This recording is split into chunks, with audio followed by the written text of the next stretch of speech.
Welcome to the Plant-Free MD podcast with Dr. Anthony Chafee, where we discuss diet and nutrition and how this affects health and chronic disease, and show you how you can use this to optimize your health and happiness, both mentally and physically.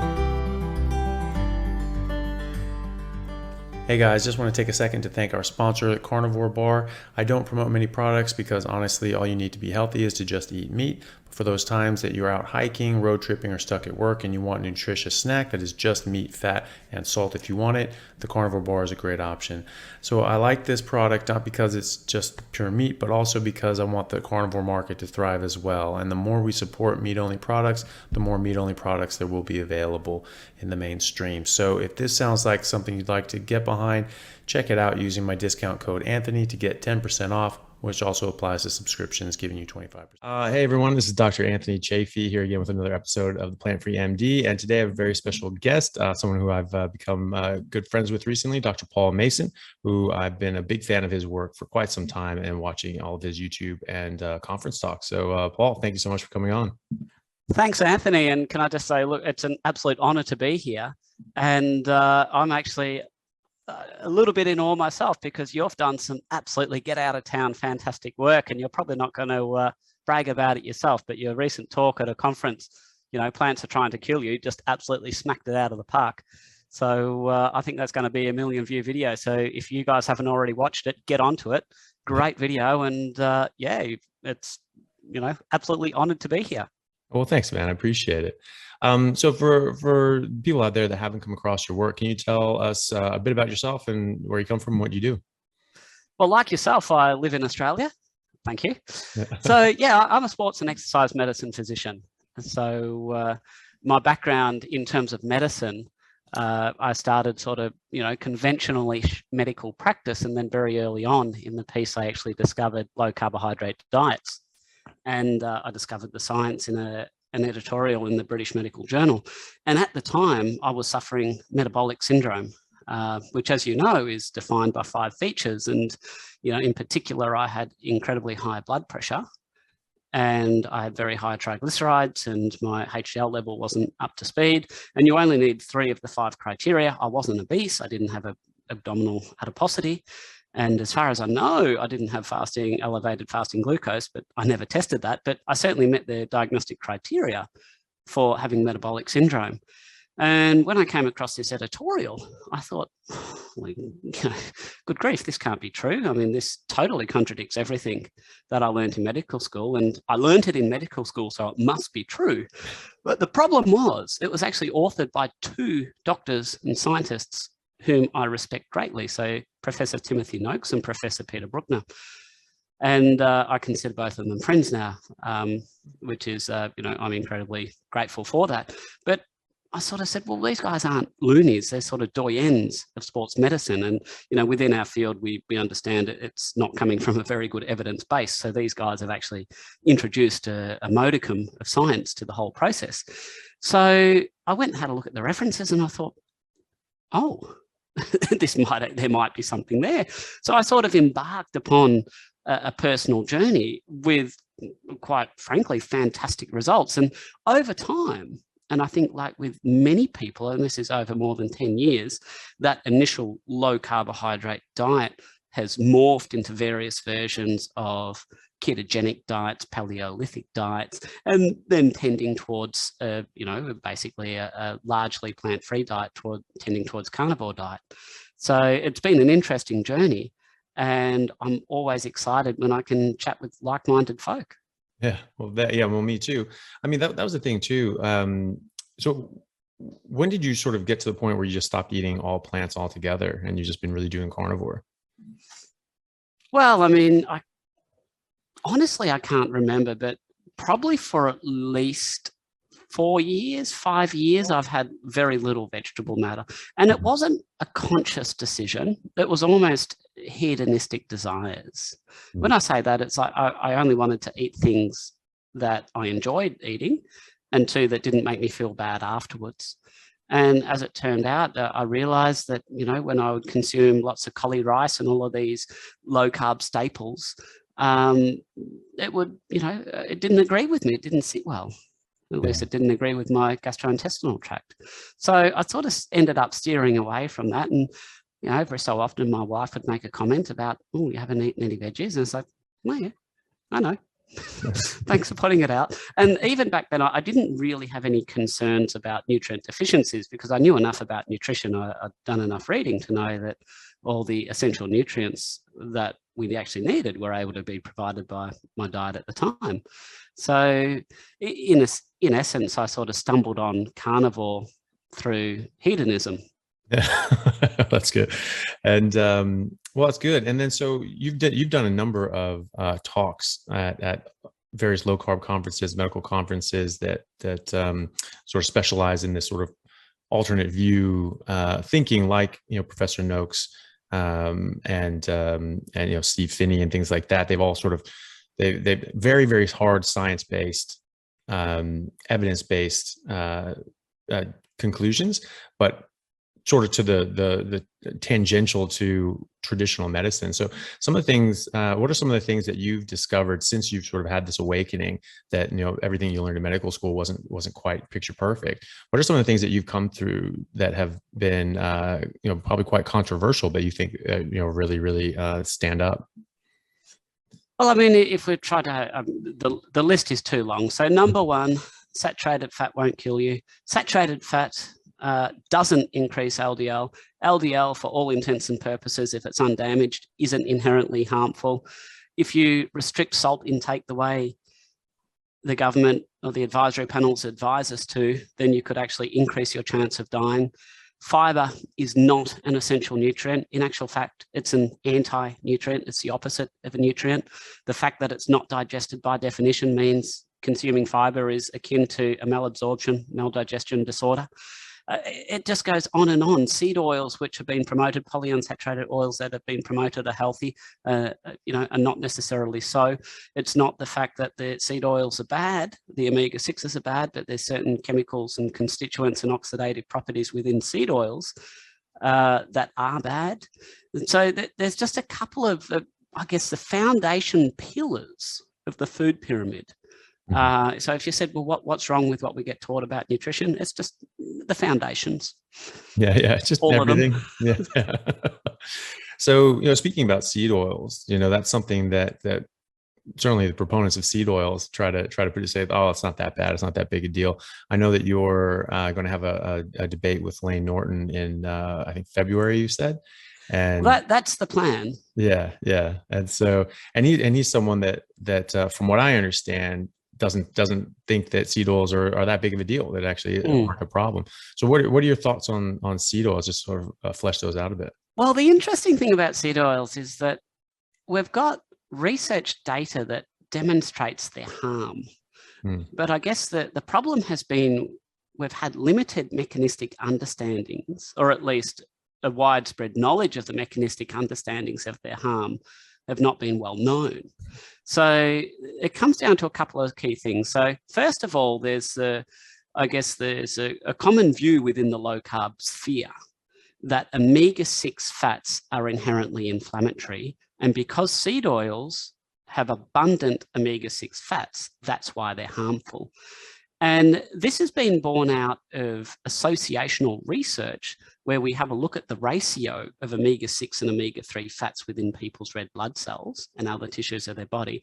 And we find that people with more omega-6 fats in their red blood cells do far worse on multiple parameters, multiple autoimmune diseases, allergic diseases, so on and so forth, cardiovascular disease, inflammatory diseases, you name it. It's having a high level of omega-6 fats in your cells is associated with adverse outcomes. But this is only associational. And I personally do not believe that it's an inherent property of omega-6 fats that is harmful. And I don't believe that's what's making seed oils harmful. So the fact remains that omega-6 fats are essential oils. Without them, we're not doing so good. That's the very definition of essential. So there's two key properties of seed oils that makes them harmful. So the first one is its tendency to oxidize. So the tendency to oxidize, it's akin to the chemical process of rusting. It's what happens when you have free radicals that rip electrons away from other molecules or atoms and they damage them. And if you do that to a fat or a protein within the body, that's going to have deleterious outcomes. And we know that seed oils, by virtue of their chemical structure, these polyunsaturated bonds, where these double bonds between two adjacent carbon atoms, that is very, very reactive. We've also demonstrated that when you consume an oxidized oil, that gets incorporated into the lipoproteins of your body. Things like chylomicrons, or what most people would have heard of, low density lipoprotein, what is called bad cholesterol, LDL. And then you've got circulating oxidation products. So think about it, if you've got an unhealthy diet, your LDL basically becomes a vehicle to carry oxidation around your circulation. So that's the connection between oxidation and damage of your blood vessels, and LDL is basically the vehicle for that. So that's obviously not going to be a good thing. So oxidation is a component of seed oils, which is, harmful. But one thing that is not well understood, and that's something which I'm going to hope to promote a little bit more over the coming months, is something which I term fake plant cholesterol. You would have heard of plant sterols or phytosterol. Mm-hmm. And these chemicals, I think we can mount a very strong argument they are absolutely deleterious to the human body. And they are in high concentration in seed oils and vegetable oils. They're in basically every plant food. So we get a not insignificant contribution to our phytosterol or fake plant cholesterol load from cereals by virtue of how much we eat.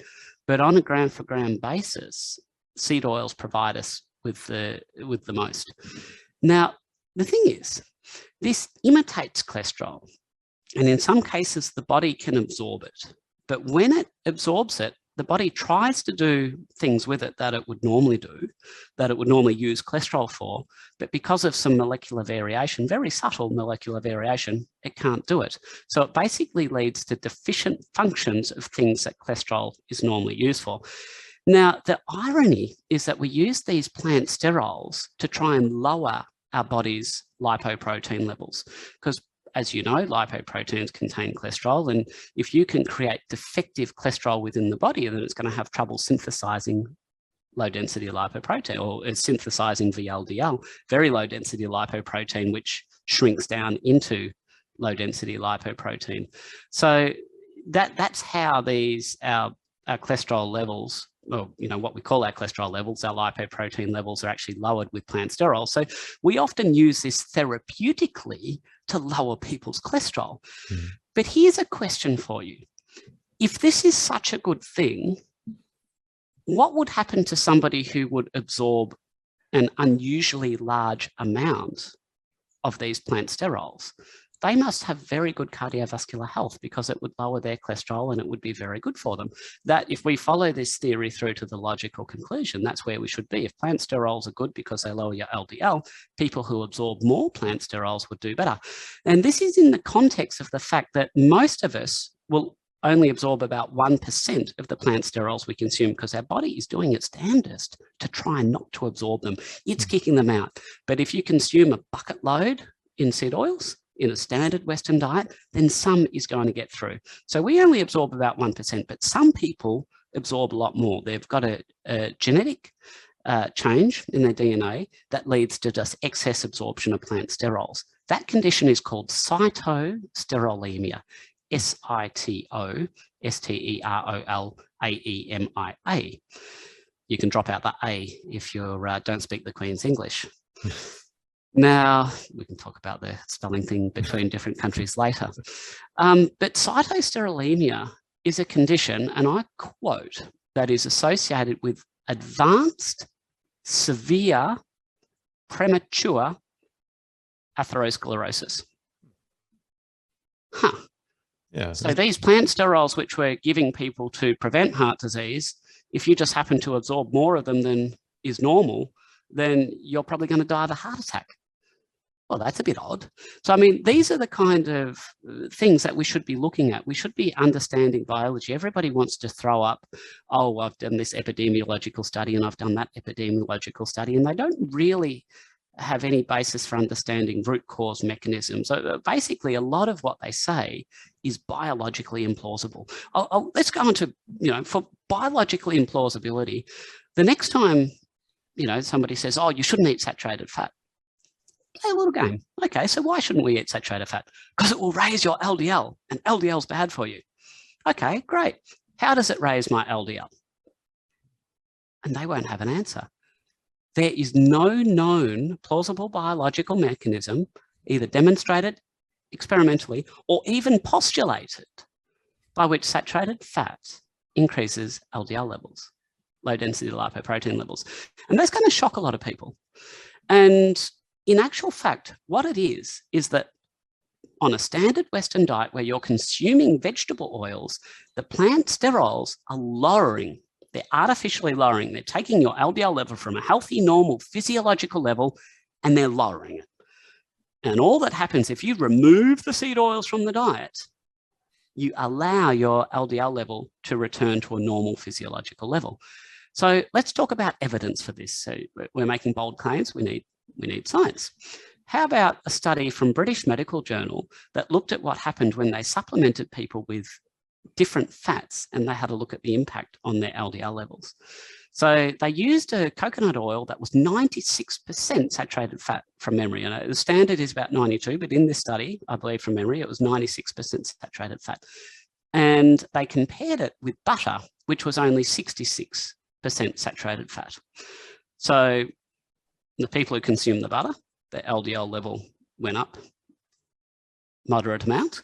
What do you think happened to the people who consumed the coconut oil? 96% saturated fat, given that, we know that saturated fat increases LDL. Yeah. Well, their LDL levels actually went down. Now, the interesting thing was there wasn't really much discussion about this in the paper. I actually had to go to one of the appendices to actually get the data. And when I saw it, I said, well, I can see why they're keeping quiet about that, because I'm sure that's not the point they're wanting to make. But I mean, if they were genuine scientists, that would have been the headline of the paper. Saturated fat does not, 96% saturated fat in coconut oil lowers LDL. I mean, that's an important empirical observation that informs our understanding of science. And instead, it's left to people like you and me to trawl through the papers and have a look at the appendices and the supplementary data to actually find where there's been a bit of mischievous reporting. Yeah, and that's the thing too, like because that is so pervasive in our understanding as medicine, as medical practitioners, and just lay people. But it's one of those examples of something that just gets repeated and repeated and repeated, and people have heard it so many times. It's just taught in medical school, but nobody asks, where does that come from? What's the origin of it? Yeah. Well, I mean, the interesting thing was that I came across that when the genesis of my lecture on fiber came about. I was writing a chapter for a medical textbook on nutrition. And as you know, when you're writing an academic text, everything needs to be referenced to the nth degree. And I was low carb at this stage, but I hadn't ever looked into the science of fiber. So I got to fiber and said, recommendations. Yes, 30 grams of fiber a day is recommended for adults. Here's the reference. I looked at it and said, well, that's an advisory statement. You know what I think about advisory statements? Not much. Yeah. It's like, well, let me go to the advisory statement and I'll see where their references were. And I followed the chain back, and it would always stop. You could see an opinion, but nowhere was the evidence actually cited. And I'm like, well, this is odd. I mean, I'm looking at research on fiber, and there's a few things that are absolutely well known. So yes, it does increase the bulk of your feces. If you ingest something that the body can't absorb at all, then it's going to have to come out the other end. So your feces is going to be larger. That's obvious. It's an irritant, and it can increase transit time. So things can travel through your intestines quicker. Yes, that is true. But when we actually looked at it in terms of symptoms of constipation, so as a doctor, you don't have somebody come to you and say, "Oh, doc, just over the last few months, my poops have been quite small. There's no pain or bloating, but they're just a bit small. Do you think you could just make them a bit bigger?" Or you don't have anybody saying, "Look, I did a test and it's taking 2.5 days for my contents to transit all the way through the gastrointestinal tract. Do you think you could speed that up 12 or 24 hours?" I mean, people aren't aware of this. They have no symptoms. People care about pain. They care about bloating. They compare, they complain about bleeding. These kind of things are actual genuine symptoms that adversely impact on people's lives. And when I went looking at the literature for evidence that fiber could benefit these things, the diagnostic symptoms of basically constipation we use in the clinic, the data was absent.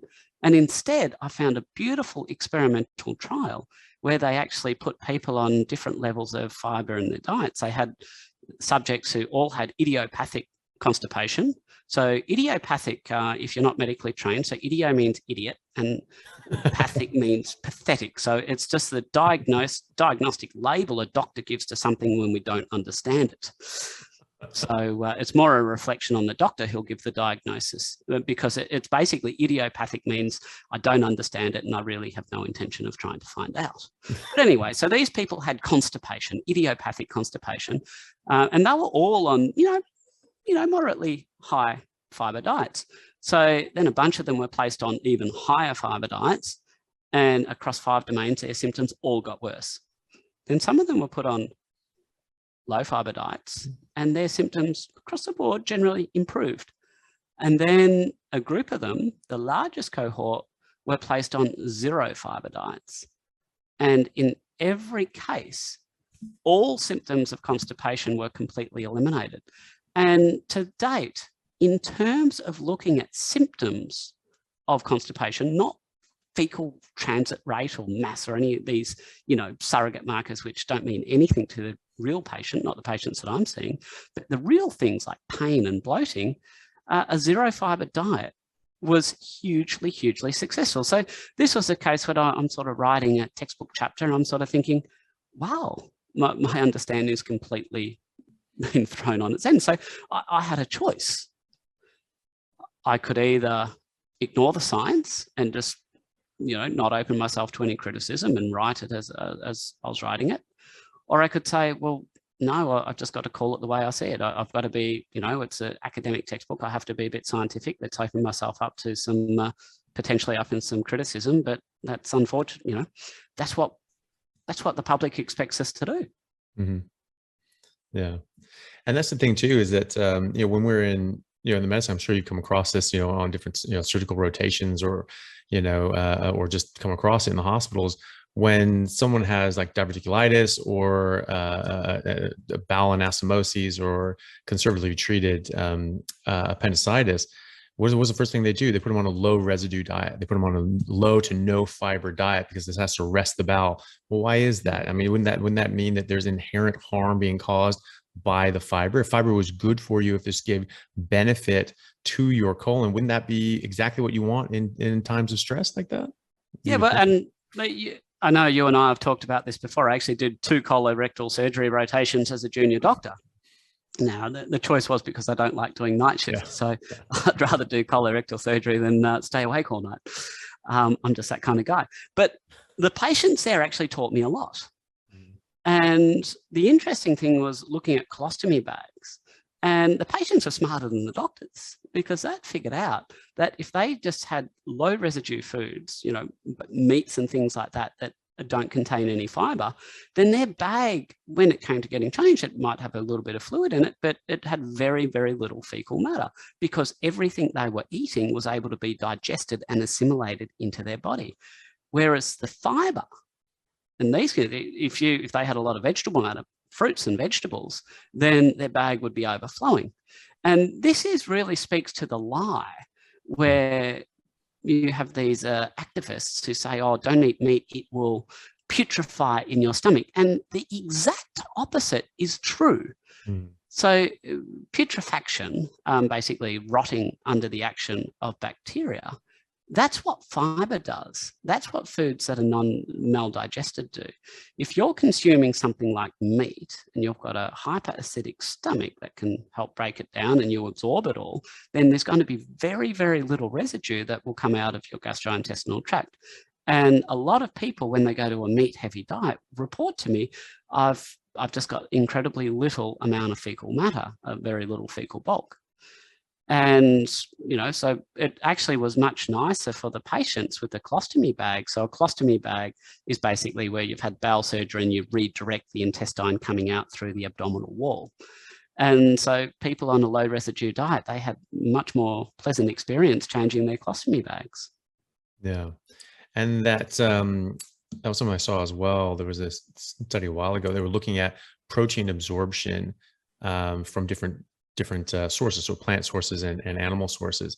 And they found that, like, by studying people with colostomies, they feed them different things and they just study the contents of the colostomy bag.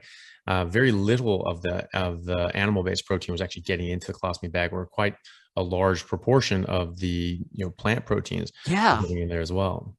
And that, I have seen that study, and it's interesting that when you tweet something like that out, you get a lot of haters. Yeah, of course you do. Yeah, because we're supposed to be eating plants. We're herbivores. Didn't you know? We have flat teeth like a cow. Yeah. Well, the whole interesting thing is I read a paper that was promoting insect protein recently. So all pathogens and these things aside, which is going to be a huge problem to overcome, they were actually comparing insect protein favorably, saying it's just as well absorbed as plant proteins. Oh, wow. And it was fantastic. I'm saying, well, if you set the bar low enough, anything looks good, right? Yeah, I mean, it's just as absorbable as asphalt, if not more so. It's even better than this horrible thing that doesn't work well. That's funny. It was actually funny. Once I saw years ago, there was a study that China did, just subjected their college students to, because you can in a totalitarian dictatorship, and they just put these college students on just crickets, and they're like, yeah, you're just going to eat these like crickets or grasshoppers. That's all you're going to eat, and they made them just eat these things, and they just wanted to see what happened. They were convinced this was going to make them actually very sick, and they thought, oh, this would be fun. Let's watch a lot of people die.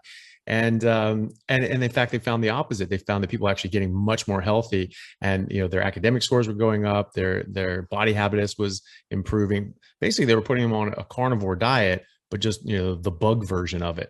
And this was actually so much better than just like the traditional sort of diet that these people's health were improving. But it was funny though, because you could tell by reading it that they were actually hoping for the opposite, expecting the opposite to happen. Like they were going to have very poor health outcomes, but they ended up finding actually these benefits. That's fascinating. I to be honest, I haven't looked into the nutrition of crickets, but I wonder what the nutrient profile is across the board. Well, I think it'd be high protein, probably less fat than obviously. Well, I mean, when we say protein, I mean, I guess when I talk about protein food, and I think we miss a trick. I think we need to be doing what Nina Teicholz is saying and not talking about foods as proteins or not, because whenever you have a food that's naturally high in protein, it's also naturally high in nutrients. We're talking about the micronutrients, so your vitamins and minerals. Yeah. And so basically, if you've got a piece of meat, any natural food that's high in protein is largely also going to be quite high in, it's going to be good for you. But the question is, with crickets, I don't know, and I've never looked into it, but I'd be curious to know what level of nutrients they actually have across the board. And we know, for example, that, when we were taught in medical school that a healthy adult should have 5 years of B12 stores within the liver. So you've got a large reservoir of that, and you can go for a long time on a B12 deficient diet before you'll actually become sick with the symptoms of B12 deficiency. So, whether or not you can do the cricket diet for a short period of time and then your reserves will be depleted, or whether it's sustainable. It would be interesting, because you think about it, it is an animal. It's a whole being, and so it's going to have. I think it would certainly. I think it would. Well, it's an insect. I wouldn't call it an animal. Well, technically, it's a kingdom Animalia, right? So, but it's no, but it's not like a big one. But I would imagine that they would have more bioavailable nutrients than obviously any sort of plant material. But absolutely, yeah. And so, it would be interesting. I mean, I don't know if this is going to be complete nutrition. I wouldn't even hazard a guess, but I would guess not. No. Yeah. But it's an interesting study. Bloody interesting study. It is, yeah. And well, that's also the thing too, is like it's always compared to what, right? They're eating a bunch of rice and low protein, low fat sort of foods, low animal source nutrition, and now you're getting, the opposite. And maybe that's not as good. It's certainly not going to be as good as a steak, presumably, but at the same time, it's going to be comparatively better from where they were before. Yeah. Yeah. And yeah, and there's also a study, I think it was like they looked at, like, going back to the fiber thing, there's like 2,000 colonoscopies that they did, and they looked at all the different sort of factors that went into diverticulosis. And they looked at, meat consumption, fat consumption, constipation, and fiber, numbers of bowel motions, all these different parameters. They found the only things that correlated with the development of diverticulosis were increased fiber consumption and increased number of bowel motions a day. And they found it was actually sort of 600-700% increased correlation between those. Constipation did not, a traditional hard, on the Bristol stool chart, constipation. Well, I'm surprised there wasn't an inverse relationship between fiber consumption and constipation. But the way I explain it in my lecture is like, so you've got the anal sphincter, it's a small hole. Mm-hmm. Now, the solution, if you're trying to pass something through a small hole, the solution isn't to make it bigger. Yeah. If you've got an arterial road, a main arterial road, and you've got a traffic jam, you don't help the traffic flow by adding more cars. Yeah. Well, I think it does. I mean, I think that this study didn't look into that in particular, but you certainly see this. You get like neurogenic colons and things like that. People on a bunch of medications, and they get just these big intestinal obstructions. Those are just blocks of wood, really. There's just like a ton of fiber, and they get dried out, and they just have this huge, mass, and they can't go anywhere. And if you're wondering what causes diverticuli, so these are little bulgings out of the colon. I mean, we just know from physics that if you double the radius, then the pressures increase by that to the power of 4, I think. So it's the wall stresses. When you start to increase the diameter of whatever is transiting through the colon, there is a massive increase in wall pressures. So it's very likely that these diverticulae, the outpouchings, basically a cause of mechanical stress. Yeah. And I sort of think of it in the same way as like heart disease, where you're working against this high pressure gradient for years and years and years and years, and then the organ just eventually fails. You get left heart failure. And I sort of think of that with this study would sort of demonstrate that you're overworking the colon. You're is massive, increasing the diameter, increasing the amount of bulk that they have to pass through, and also increasing the number and frequency of it a day. And you just run out of juice, and this organ just fails. So I sort of think of it as colon failure, is similar to heart failure. Well, I think just also, look, I don't know if I, totally agree with that, but right. I think one thing that we overlook with the intestines, and this is where inflammatory bowel disease is so important, especially on a carnivore style diet, is that we have functions such as processing of fructose and synthesis of HDL cholesterol that occurs in the intestines. So we often see people with a poor HDL level, and we want to blame saturated fat and so on and so forth. But if you're having trouble synthesizing HDL, you need to understand, well, some of it is synthesized in the intestines. And if you've got inflammatory bowel disease, that can impact on the intestinal function.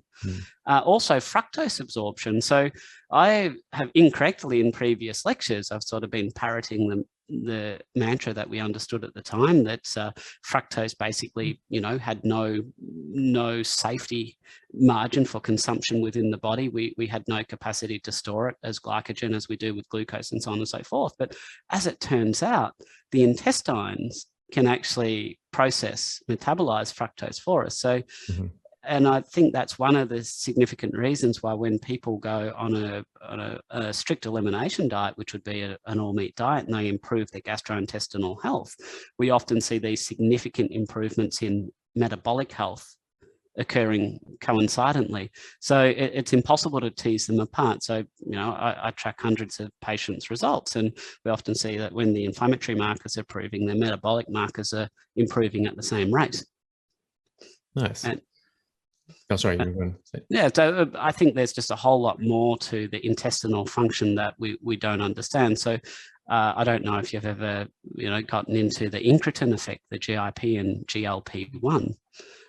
These are absolutely fascinating, and these are actually basically they're called incretins. They're basically little signaling hormones that have more impact on insulin release than blood sugar levels themselves. And bile acid, for example, is one of the factors that leads to a strong, it travels down the gastrointestinal tract, and you've got receptors in the distal small intestine that will stimulate the release of glucagon-like peptide. And it's basically a balance. You've got GIP-1 proximally, proximally, and GLP-1 more distally. And if you're consuming something that is incredibly readily digested or broken down rapidly, then it can stimulate the early one, but not stimulate the later one. And the later one is actually what is better for metabolic health.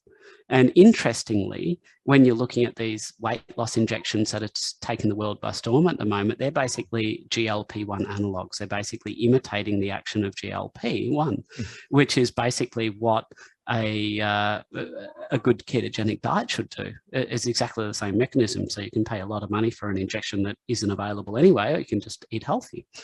Yeah. But I think there's a lot more that we're going to learn in coming years about the gastrointestinal functions and how that relates to metabolic health and cardiovascular health.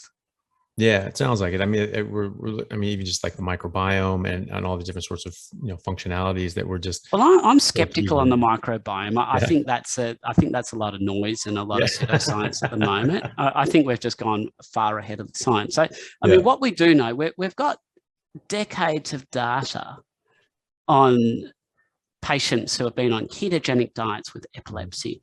So when they analyze their microbiome, they show we separate the microbiome into two phyla. So we've got the Bacteroidetes and the Firmicutes.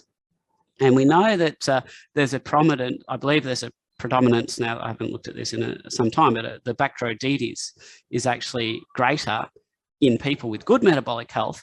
It also happens to be greater on people on ketogenic diets, because basically your microbiome eats what you eat. And we know that bacteria thrive and survive on their preferred nutrient. So when you consume a particular kind of nutrient, that's going to feed a particular kind of bacteria. And as you know, bacteria proliferate and they divide and double incredibly rapidly. So we've done studies on microbiomes where today we'll take a sample. Tonight you eat this meal that you don't normally eat. We'll change your diet. 24 hours later, we'll take the microbiome again. It will be completely different. So people are thinking it's so causative, but what it is, it's actually associational. So a particular microbiome just reflects your metabolic health because the microbiome changes with your diet. There's some other brilliant examples. I don't know if you've heard of trehalose. It's an artificial sweetener that is put into dairy because of its impact on freezing point. Now, I'm a little sketchy on the exact dates, but about the year 2000, the Japanese scientists actually managed to refine a process which it could be produced on an industrial scale, and then it progressively began to get introduced into food supplies around the world. So it's in frozen dairy, so things like ice cream and frozen yogurts. Now, if you understand that some bacteria prefers to eat certain foods, there's one particular kind of bacteria called Clostridium difficile that's got it's particularly fond of trehalose. Now, this is the bacteria that leads to a condition called pseudomembranous colitis, which is a life-threatening. It's one of the emergencies that we have in gastrointestinal diseases that will kill you and kill you quickly. And there's, ever since trehalose was introduced into the food supply, there's been, whatever country it's been introduced into, that's been followed by an epidemic of this condition, pseudomembranous colitis, related to this bug, the Clostridium difficile bug, just simply liking the fact that it could eat a lot of the, it eats trehalose very nicely. Another example is that if you've ever looked at the research on probiotics for treating or preventing travelers' diarrhea, so I've just told you that, if you don't feed the bugs in your gut their preferred diet, then they'll die. So when you take these probiotics, these are basically bugs, The only way they've been shown to work in preventing travelers' diarrhea is if you constantly consume them at quite high dose regularly, because otherwise the population is just displaced, it dies out. And when it's gone, then it can no longer displace the pathogenic bacteria. So I first came across a study several years ago. There's a condition called necrotizing enterocolitis, which is a life-threatening illness, infection of the intestines that often affects premature infants, newborn infants. And they did a study in India, and they came up with a probiotic that they hoped, a bacteria that was not dangerous, that they hoped would prevent these dangerous bacteria getting a foothold. And they found that when they gave the babies this probiotic by itself, it didn't prevent necrotizing enterocolitis. So then they came up with the concept. Well, they were smart. They said, well, it's because we need to feed the bacteria what it needs so it can gain a foothold. So they developed, they came up with a term called a symbiotic for synergy, where they also provided a carbohydrate, I believe it was, a sugar that particular bacteria would like to consume. And they gave it as a combination. And when they gave it as a combination, it was very effective. So you have to understand that, you know, even if you consume a probiotic, if you're not feeding it its particular foodstuffs, it's just going to die off, and the other bacteria are going to take its place. Now, in some cases, there may be a role.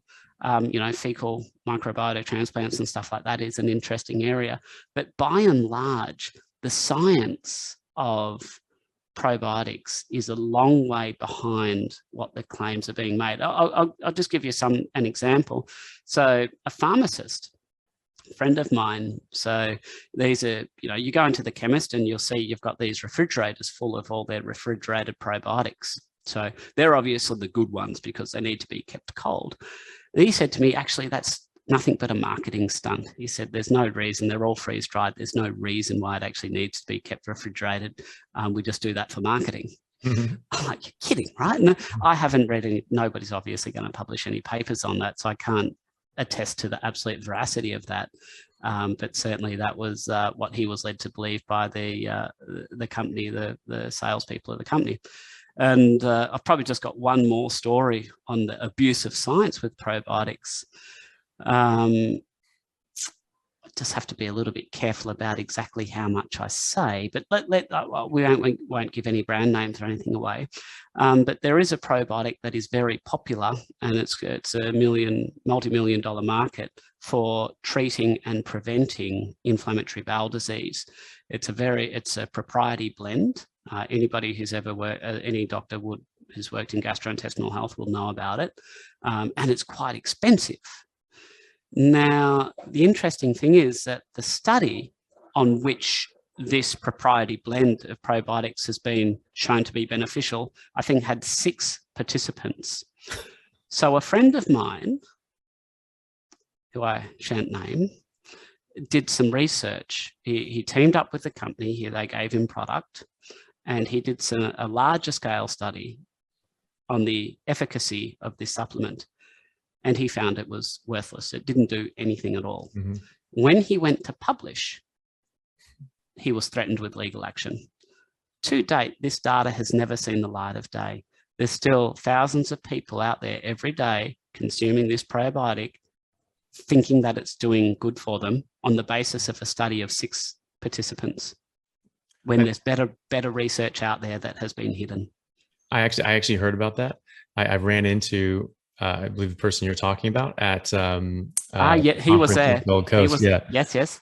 Yeah, and he told me about that. We'll keep everyone on quiet, but it was I believe it was at least one of the institutions was here in Perth, and they had all the data, and so apparently the abstract is still available. So you can find the abstract, but everything else is gone. It's hidden, so it can't be published. But the abstract is available online, and yeah, that's wild. And like, yeah, they found, and the public has no idea. The wider public has no idea how the scientific process is abused in medicine to tell the narrative that that large forces want to have told. Yeah, no, it's really, really bad. And then even when you do have real research going out, you have the water's muddied by a lot of this industry research that puts out a bunch of, conflicting data out there.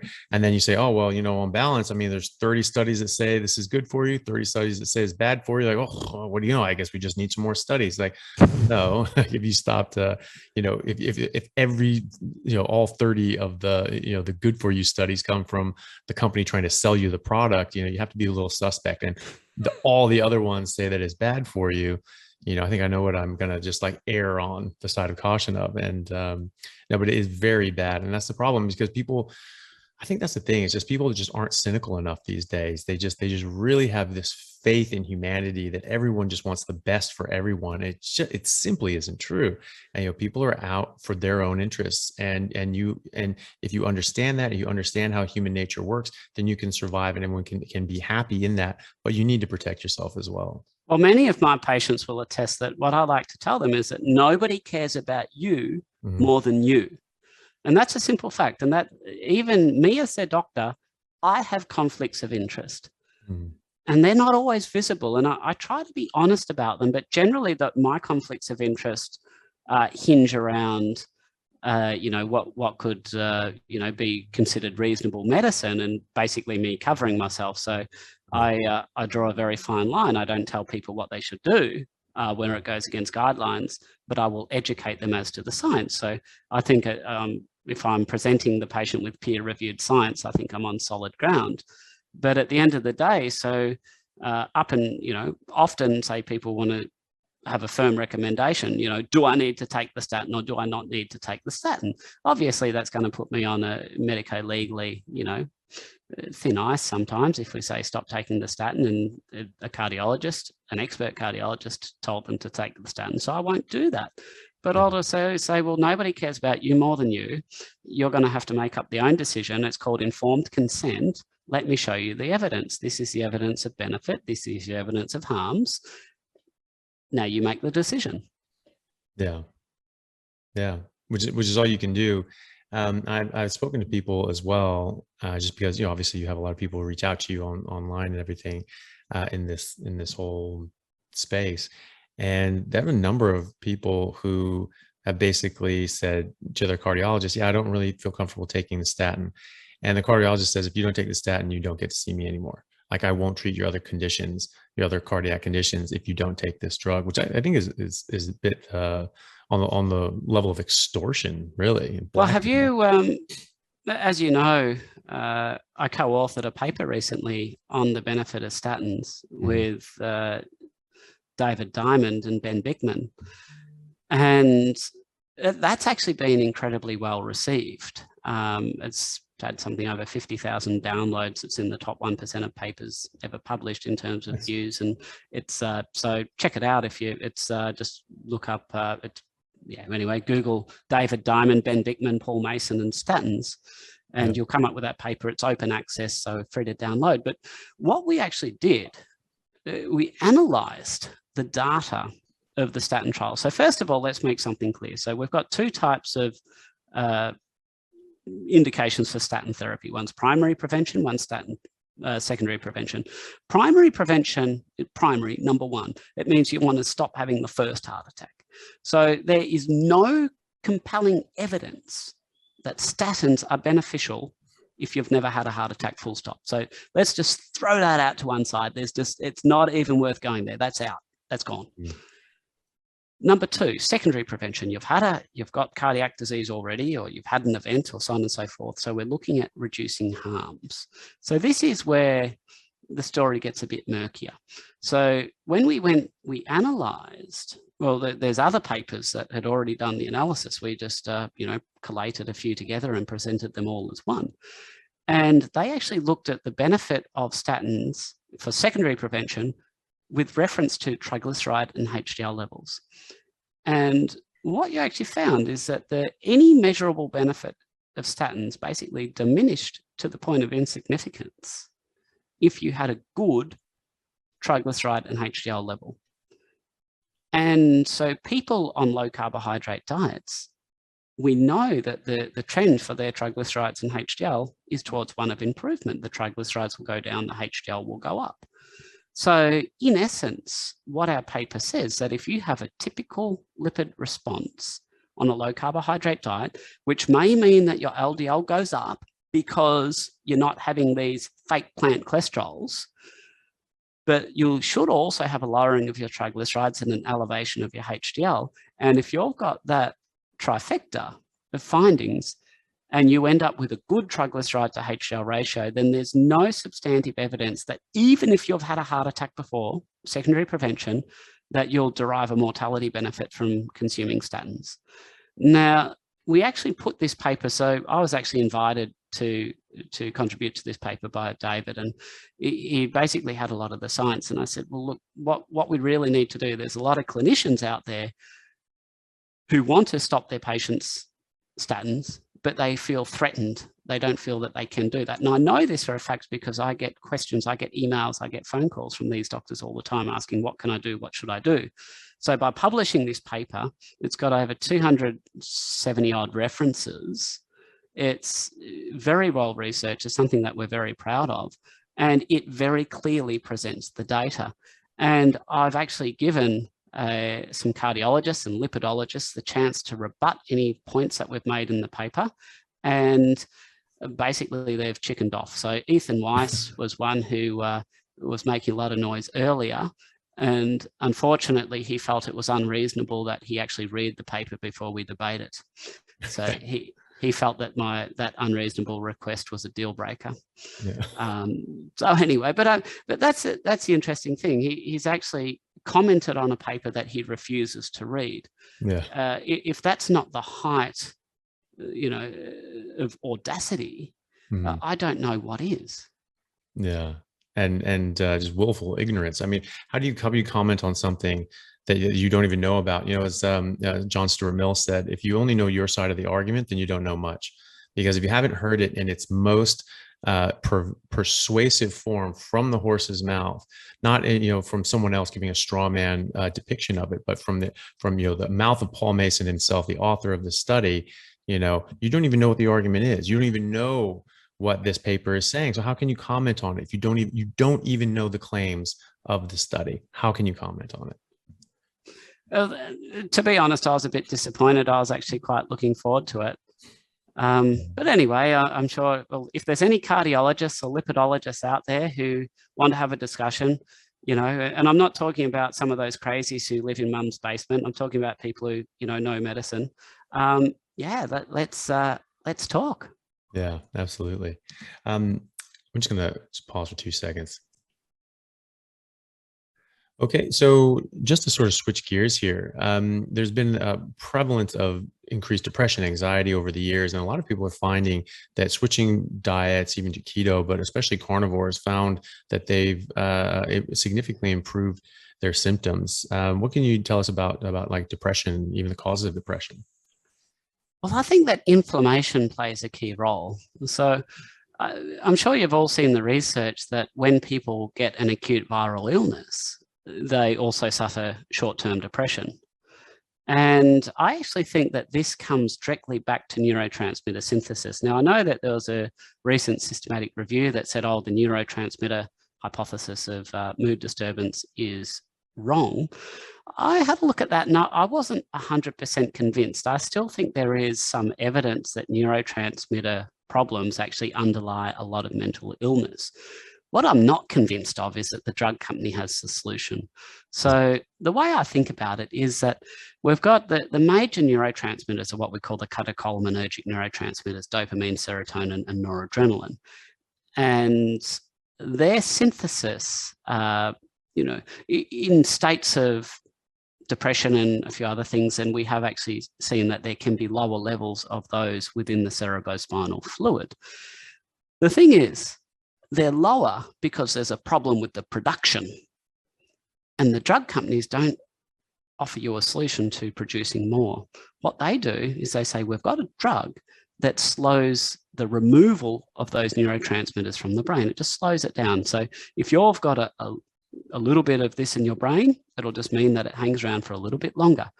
And if you're thinking about it, if you've got a major deficit of neurotransmitters and you're just sort of slowing down the breakdown of one of them, how much impact is that going to have?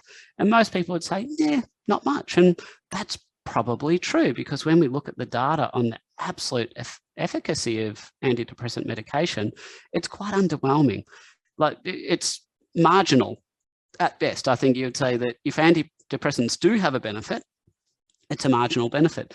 And the reason for that is likely to be logical, because if the underlying root cause of the problem is deficient production of neurotransmitters, then what's, just inhibiting the reuptake inhibitors, which is going to make it last a bit longer, it's not going to fix the problem. So you might ask, well, you're out on a limb here because everybody else says that either neurotransmitters don't matter, or, where's your proof for this? So one of the first papers I came across that actually gave me a definitive basis for this theory was done in the 1980s, and it was on people with celiac disease. And they actually did lumbar punctures. They sampled the cerebrospinal fluid, the fluid that circulates around the brain, and they measured neurotransmitter levels within that. And they actually found that for people with celiac disease, when they consumed gluten, the level of serotonin in their brain fluid actually fell. And when they eliminated gluten from their diet, it increased. So we actually do have definitive evidence that dietary change impacts on the level of neurotransmitters within brain fluid. So I thought, well, that's a pretty good place to start. And then, well, is there any other mechanisms? Can we get any other biological understanding underlying these? So the thing about the catecholaminergic neurotransmitters is that, they come from an amino acid, so tryptophan, and they have quite a complex biochemical pathway before they end up into their neurotransmitters at the end. And there's a number of cofactors that are necessary. So, for example, you need iron.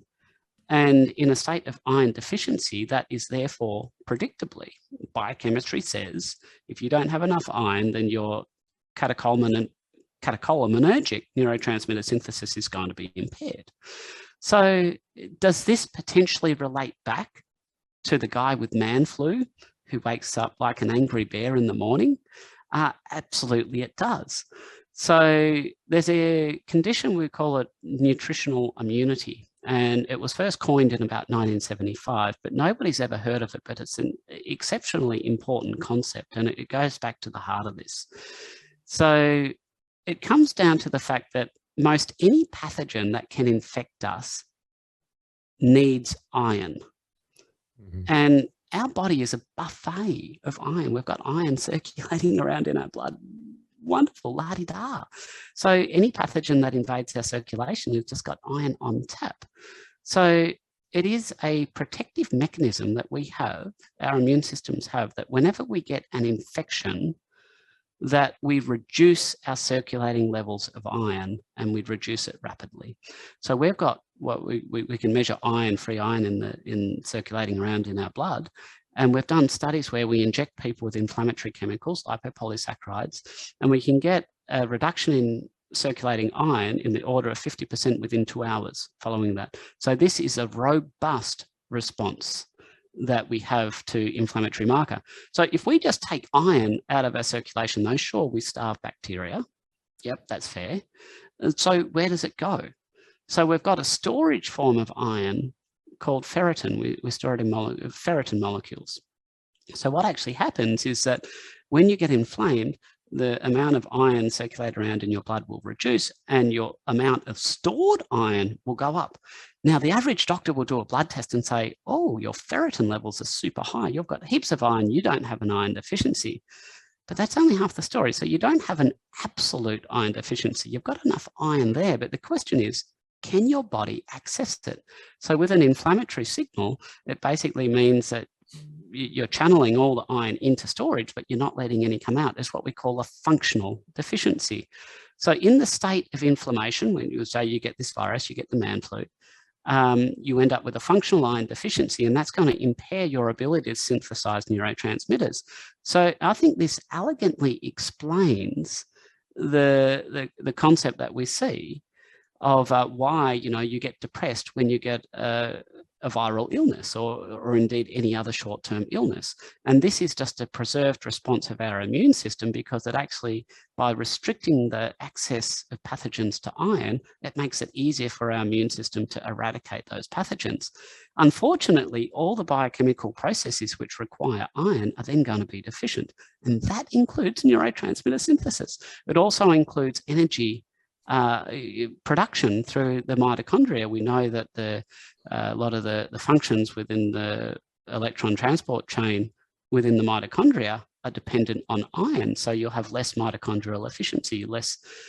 So we know, for example, at work in sports medicine, that we don't want to put an athlete out on the park who's got a systemic illness, because they're just not going to perform.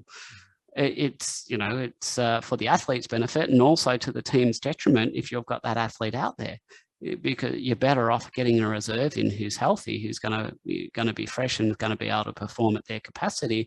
And I'm sure, as an ex-professional rugby player, you've found that in the past, when you've had a viral illness, you just haven't, your repeat efforts, the maximum efforts, the anaerobic ability that you've had on the field is going to be necessarily harmed and deficient. Yeah, it does. I was, when I was eating sort of a normal diet, I was sick all the time. I would get like a cold, like every single month. I would get pneumonia 2 or 3 times a year. So I had like, and when you got the cold, your performance would suffer. It would, but at the same time, I was sort of used to it because I was always sick. And so like, my performance was just always like me playing sick was sort of, was sort of the norm. And so it was just like, if I was well, then it was like, oh, then it was just like outrageous what I was able to do. But yeah, no, it absolutely makes a huge difference. But then let's talk about the difference between infectious inflammation and autoimmune inflammation. So everybody throws this word around, inflammation, like they know what it means. But in actual fact, very few people actually get a sense of what it is. It's basically a response of the body that will help it clear an infection. Because when we say autoimmune inflammation, that means the body is attacking itself, but that is an abnormal response. And the body is responding with the same chemicals, the same cytokines, the same signaling molecules that it would use if you actually had an infection. So the body it basically assumes almost that you've got an infection. It's attacking itself. It's a case of molecular mimicry, and we can talk exactly about what autoimmune diseases are later. But let's just say when you've got a chronic inflammation, so rather than having a cold that you feel crap for a week and you feel a bit depressed and then you get over it and then your mood comes back, when you have autoimmune inflammation, that hangs around for months or years at a time, and that can then lead to long-term depression of your mood. And this is why we see these people will report profound improvements when they go on carnivore style diets with respect to their mood. And that's because once you eliminate the underlying inflammation, and they're probably treating background autoimmune diseases that they often may not know that they had, their body then is able to synthesize these neurotransmitters. It might have been that they were deficient in B12 or zinc, which are 2 other nutrients required for catecholaminergic neurotransmitter synthesis. It might be that they're freeing up their iron stores, that the iron is released from the ferritin. It might be that they've actually just got enough iron into the body. They might have had an absolute, whatever it is, but there's multiple pathways by which your mood can improve on a carnivore style diet. But one thing that really struck me, and I'm sure you've heard it before, is that people say that their relationship with food when they transition from a low carb or a ketogenic diet to a carnivore style diet improves immensely. Because a lot of people, so the paradigm is calories in, calories out, you just got to eat less and exercise more. And the fact is a lot of people try that and they end up with borderline eating disorders, because basically disordered eating behavior is the only way that you can maintain a slim physique on a standard high carbohydrate diet. You have to restrict, you have to purge, you have to over-exercise, you have to go without, you can't eat until you're full. It's just it leads to a terrible relationship with food, one that's predicated on guilt and shame. So, and then people go to a carnivore diet and they say that they just change this, they no longer have this absurd craving for food, or they no longer, have to white knuckle it and when they see a chocolate brownie or something like that. And I believe the reason largely comes down to the level of neurotransmitters within the brain. So dopamine is the neurotransmitter that's involved in the reward pathway. It reinforces behavior and it makes you feel good. And in actual fact, the survival of the human species is predicated on dopamine. So there's two behaviors that we need to engage in as a species, otherwise we're dead. We need to eat and we need to procreate. And both those behaviors release dopamine into the mesolimbic pathway in our brain, and they're reinforcing. We release dopamine, we eat something, or we engage in relations and we get dopamine and we say, hey, that was nice, we might do it again. And that's the dopamine is the chemical driver by which the human species actually is allowed to survive. Now, what happens though? So you can think about it that you are hardwired to chase dopamine. That's a fact. What happens if you've got chronic inflammation and your level of dopamine synthesis is deficient? You're living in a grey cloud, but you're hardwired to chase dopamine. That means the desire to change to get a squirt of dopamine into your mesolimbic pathway is going to be almost impossible to resist. And in modern society, how do you do that? How do you squirt dopamine, living in Australia, 2022, how do you squirt dopamine into your brain? You eat something sweet, you eat some food that you should not eat. Mm-hmm. So this is the premise of binge eating, the premise of food cravings. I believe largely it makes sense that it's an effective or relative dopamine deficiency. And I've had dozens of patients who tell me that once they got on top of their inflammation, they went on a proper elimination diet, they figured out what the problem was, that they didn't have urges to food. They didn't have to white knuckle it. They no longer had to, live in guilt and shame. The problem is that, that you have craving and then you give into that craving because that's a biological desire that you simply can't beat. And then they'd feel terrible afterwards. They felt that they'd done the wrong thing. That's an awful way to live. And there's so many people who seemingly get their lives back. They get a sense of control back once they deal with that.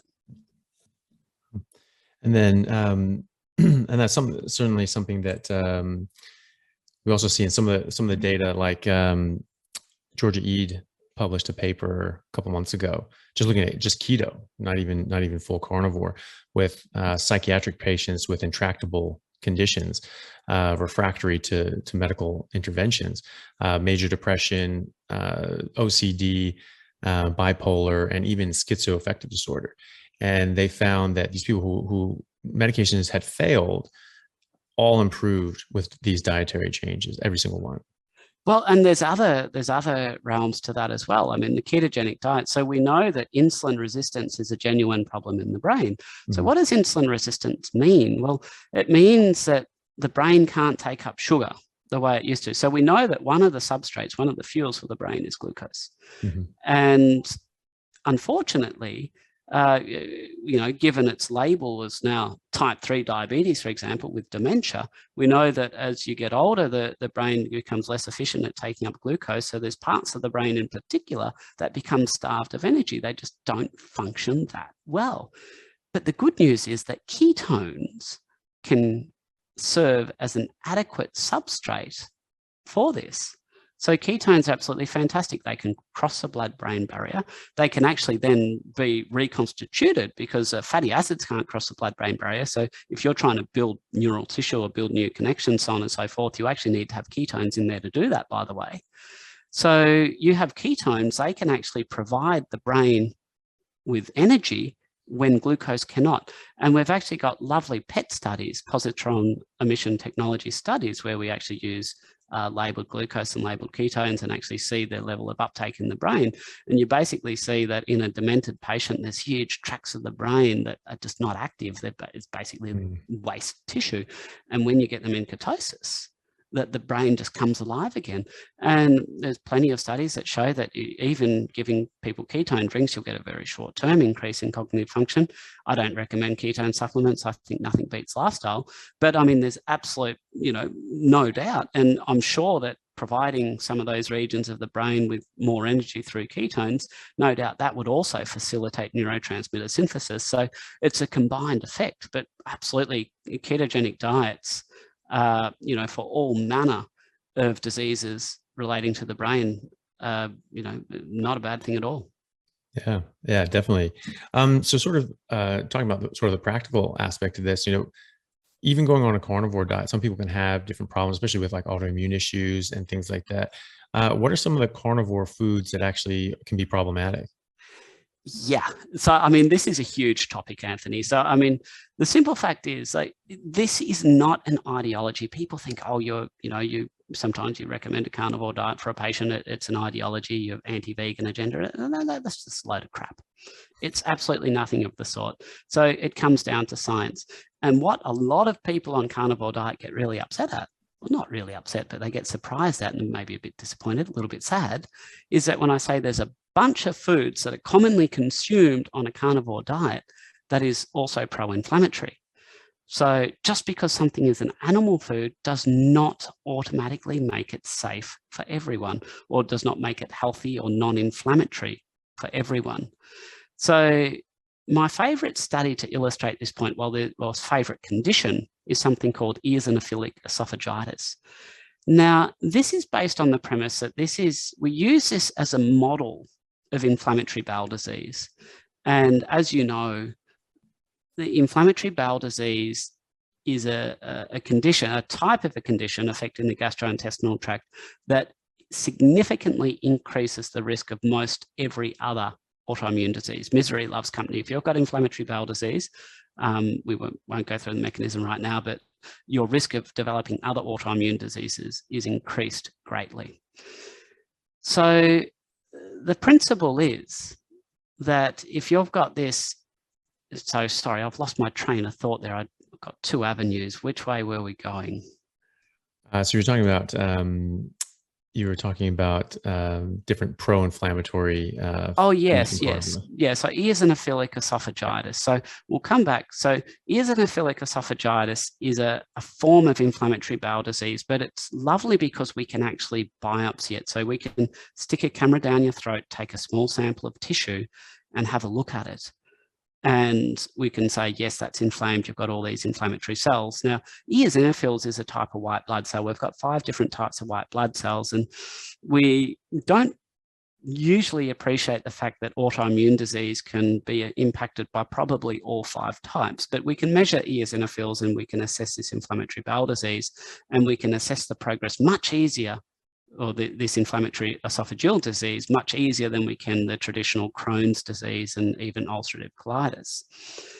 And we've got some empirical studies where they said, well, what happens if we just cut out these foods? There's a certain set of foods, and they call it the 6-food elimination diet. And confusingly, different studies have a slightly different set of 6 different foods, but that's all right. But I mean, they're generally the same. And one study demonstrated that when you put people on the 6-food elimination diet, about 73%, about 3/4 of them actually induced and sustained a prolonged remission of the disease. Basically, I don't know if you could call it a cure, but remission is pretty much the disease activity was not detected just by cutting out these 6 foods. So then the question is, what in God's green earth were these 6 foods? And I'm afraid to say that it included dairy, very provocative, especially milk, eggs, fish, seafood, nuts and seeds, which would include coffee. Now, I know for a fact that a number of the carnivore patients that come to see me are consuming at least some of those foods. And when I mention that, and they're usually in shock. Now, we can do a blood test, something called eosinophil cationic protein, which is a blood marker for basically the immune activation of eosinophils. And this is a very good metric that we can measure in the blood that tends to respond to diet quite well. So what we usually do, we usually go through an experiment and we measure the level of eosinophil cationic protein, we trial some eliminations, and we see what we can get to improve it. But then the question is, well, once you've cut out all of those foods, that's a damn restrictive diet. Do you need to stay on a diet that restrictive? And the answer is probably not. So about 1/3 of subjects in the study who went into remission were reactive to at least 3 different foods. Another third were reactive to 2 foods, and another third was only reactive to a single food. So what that shows you is that on average, people are reactive to at least 2 different foods. So that means a singular elimination diet is not going to cut it. So if you're just going to say, I'm going to cut out these foods one at a time, then on the balance of probability, you'll still be consuming a food that is causing some inflammation, and you'll probably also be consuming that food in a higher proportion. So you may very well not be able to visualize the improvements in your eosinophilic cationic protein level or inflammatory markers or your symptoms that you'd expect. So the reality is that if you're testing for these, then you need to eliminate all of the items at once and then do singular reintroductions back over time. And so that's usually what we do.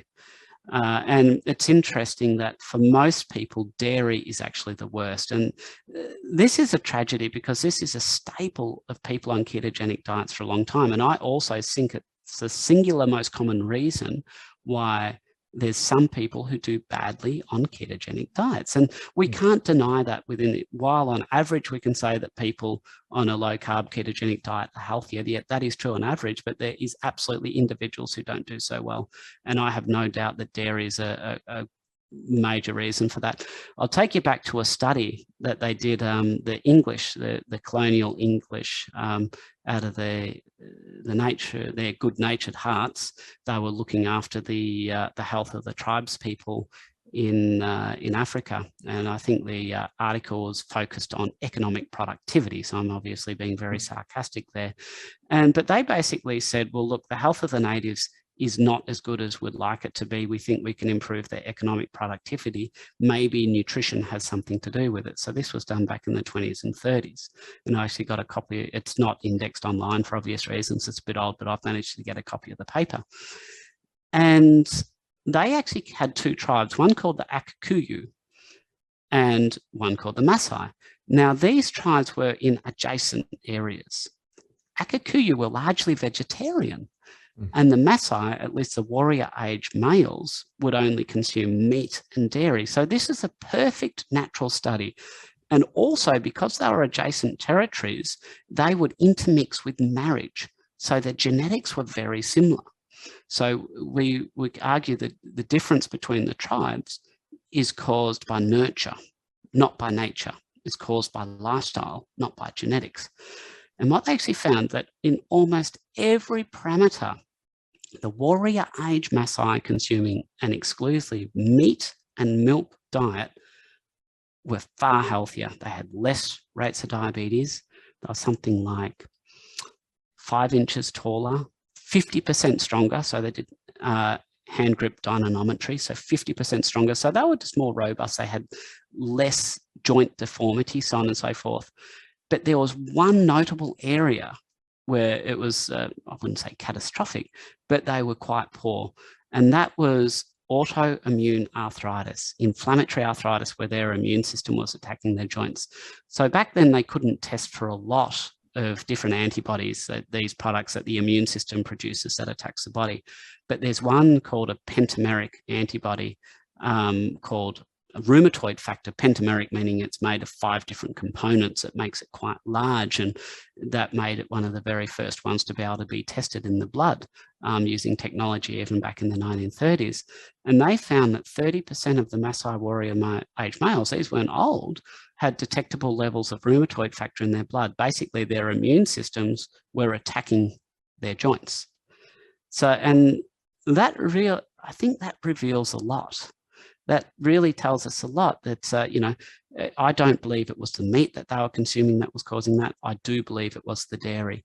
And when we have a look at other research, so we understand well the immune reactivities that can be caused by gluten consumption. Well, we know that there's cross-reactivity between casein, significant cross-reactivity between casein, which forms 80% of the protein fraction of dairy, and gliadin, which is the protein fragment of gluten that causes all the problems. So unfortunately, I think, you know, for a lot of people, if they have autoimmune disease, inflammatory disease, if they're having problems, dairy is absolutely, can be the culprit. And it gets worse. It gets worse, because we talked about food cravings before. And a lot of people, when I say, well, maybe you should try giving up dairy, it's like I've just asked them to hand over their firstborn child. And you just get this sense of addiction. And the thing is, dairy contains morphine, an opiate, like heroin. Most doctors have no idea. It's called casomorphine. It's literally, dairy literally contains morphine. Dairy is literally addictive. And this should be no surprise if we think about what the function of milk is. The function of milk is to take a little creature that's feeble and vulnerable, a little baby, and grow it up as quick and as robust as you can to get as much good nutrition, as much fat and as much protein as possible as you can into it. And so to do that, you have to make it overeat. Now, given that it's not loaded with fructose or any, it's not synthesized by scientists, what solution is there to make people want to overconsume dairy or make babies overconsume dairy? Let's throw some morphine in there. Let's make it like an addictive drug. And it does a job beautifully. And here's the other thing. When we're in medical school, and I'm sure you had the same training I did, the saying was, the hand that writes the script for the opiate writes the script for the laxative, because we know that morphine causes constipation. And so some people who are complaining about constipation, because what actually happens is morphine inhibits what we call the peristaltic activity, the contractile motion through the gastrointestinal tract. So dairy, obviously being an opiate that can cross-react with what we call the mu opioid receptor, which is where the opiates will act on in the human body, that will cause constipation. That's another cause of constipation. Yeah. And so in your practice, like obviously you're treating people with carnivore. Do you put them on carnivore yourself, or do they find you because they've been on carnivore? It's a bit of a mix. And I don't always put people, I'm a big believer in informed decision making, and I give patients the option. And as I said before, this is not an ideology. It's not plants versus meat. There's a lot of plant foods that some people can consume without overt adverse effects. Now, not necessarily a lot, but usually people can consume some. So if people have a preference for saying, no, I don't want to be a social pariah, it's important I live with a family, I want to have mixed meals, so on and so forth, there's a variety of reasons. So it won't necessarily be about, going on a strict meat-based carnivore diet. But if people are open to that, and I believe that they've been informed, adequately informed, and they want to make that decision, I will support them in that decision. Yeah. And then, so you do sports medicine. So you obviously work with a lot of athletes and presumably a lot of top athletes without, disclosing, any information. How has this affected your practice in helping them? Have you gotten people onto carnivore diet? Has this improved their athletic performance and that you've seen and they've seen? Yes. Yeah. Full answer. Yes. For obvious reasons. Look, some of my patients have actually come out in the paper, and there's been some media coverage of people who have, reported that their careers have been rejuvenated, so on and so forth, and that's very satisfying. But obviously, we have to respect medico-legal confidentiality. Yeah, 100%. The reason I ask is because so many people say about carnivore diet. I was like, well, but you can't actually have a top tier athletic performance without carbohydrates. Carbohydrates what gives you energy. Like you'd basically just be a slow. Well, I mean that's just bollocks. I mean that's just a load of that's rubbish, nonsense. Yeah. Well, I mean look how slow moving cheetahs and panthers are. I mean they're just weighed down by all that meat. They're starving for some carbs. Yeah. Well, without saying too much, I mean there is increasing recognition of the benefits of a very low carbohydrate diet within many elite sporting teams now in the landscape that I'm involved in anyway. And I have to say, I am directly involved with athletes at the highest level. Yeah. And that's, I think that's something that is the sort of the last hurdle for a lot of people, especially those that are interested in sports and athletics.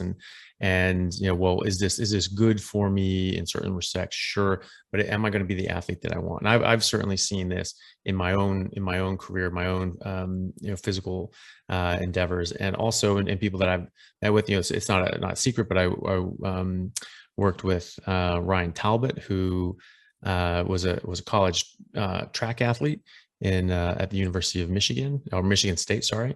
And he decided to switch to the decathlon, which is obviously very, very grueling set of events. And he went carnivore right before that. In his second decathlon, he won the Big Ten championship, set a school record, and earned All-American honors. Second ever decathlon, and a 6 month into carnivore. And he said that he sent me a message once and said he was very thankful, because he said this has turned me into the athlete I've always wanted to be. I mean, and that must be so heartening when you get those kind of messages.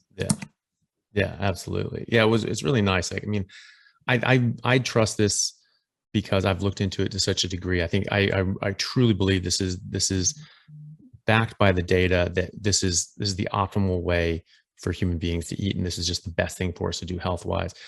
But I'm constantly afraid that I'm wrong and I'm misleading a lot of people down the wrong path. And so I'm constantly checking, like, how can I be wrong? Is there something else I'm missing here?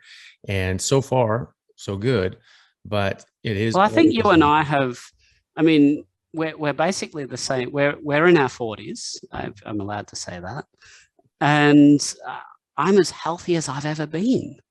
I mean, that's a simple fact.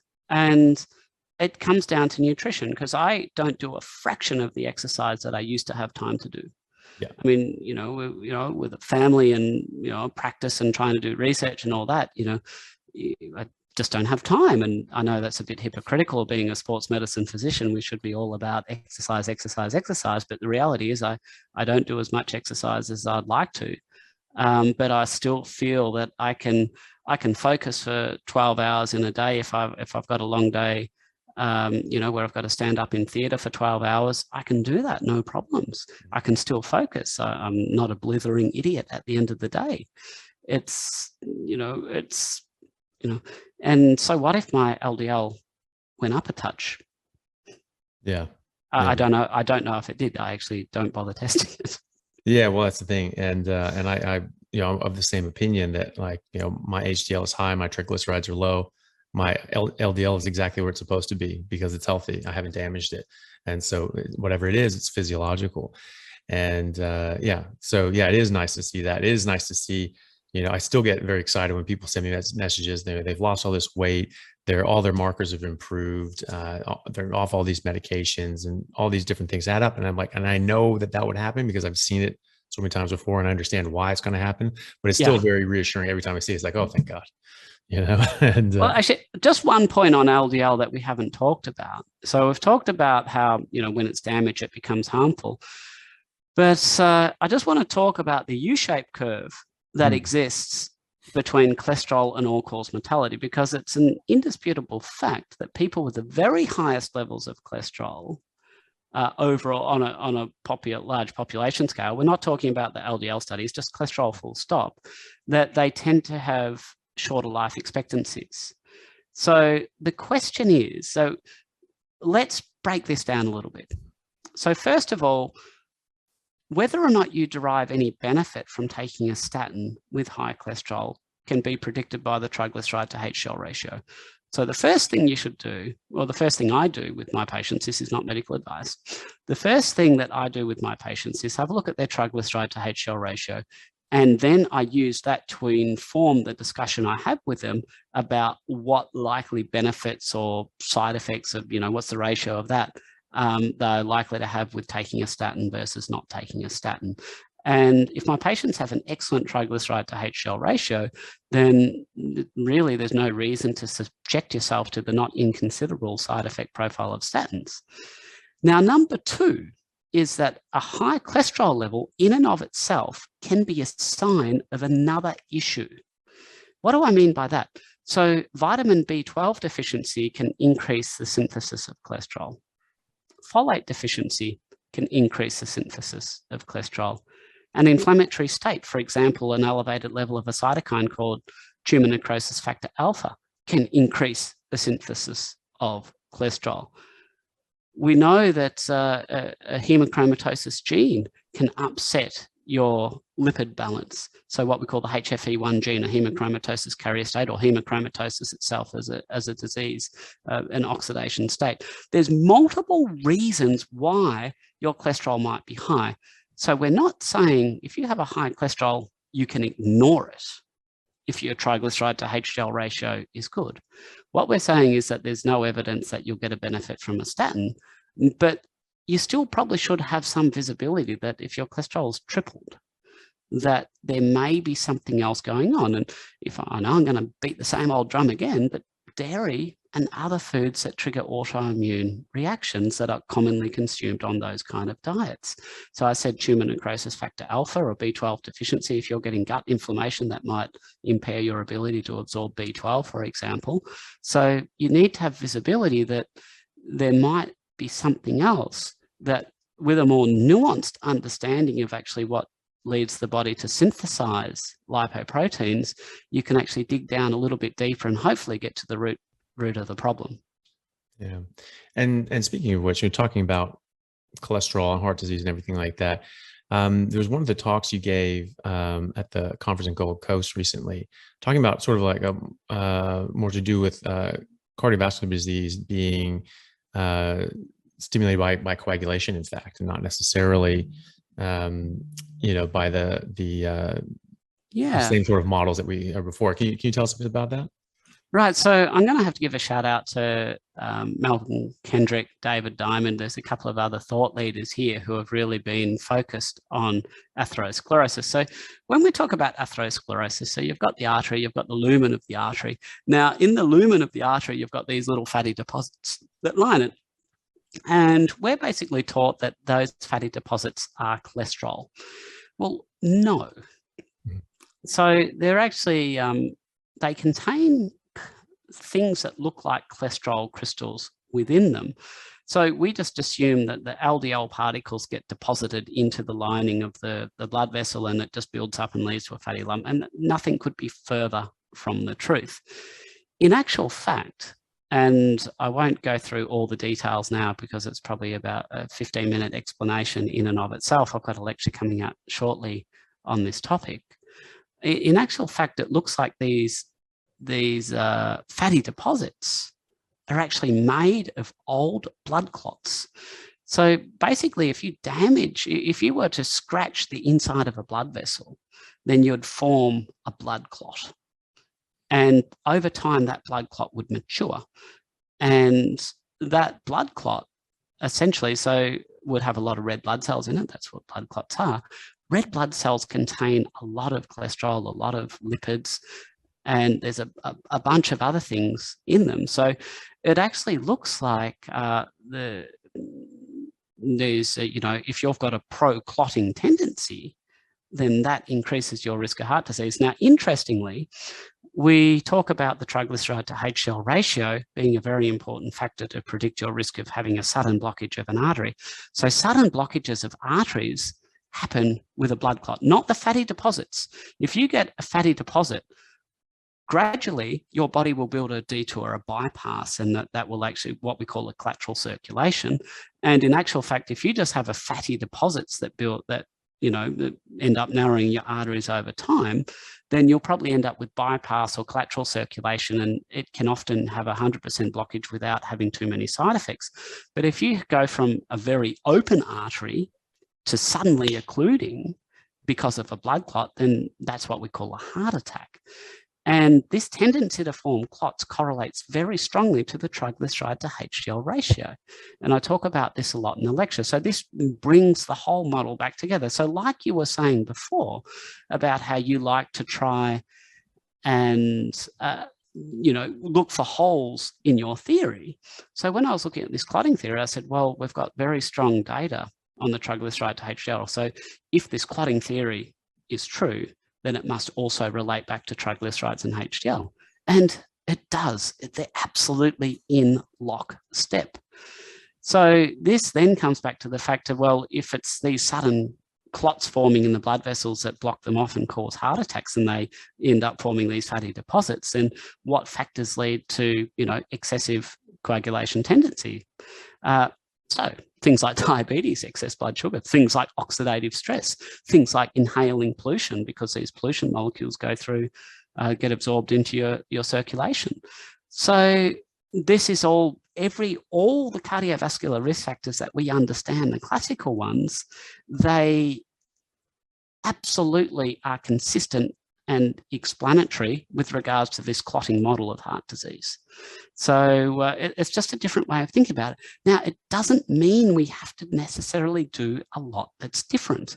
And that's the beauty of our understanding of, we've already understood that oxidation is something that's bad, and we know that breathing in pollution, that smoking is bad, and so on and so forth. It does provide us with a couple of other nuances. So if we accept, for example, that oxidation is a key trigger, then perhaps, given that, we live in polluted cities, we can't avoid the oxidative stress that comes from inhaling pollutants, maybe we can take some antioxidant supplements.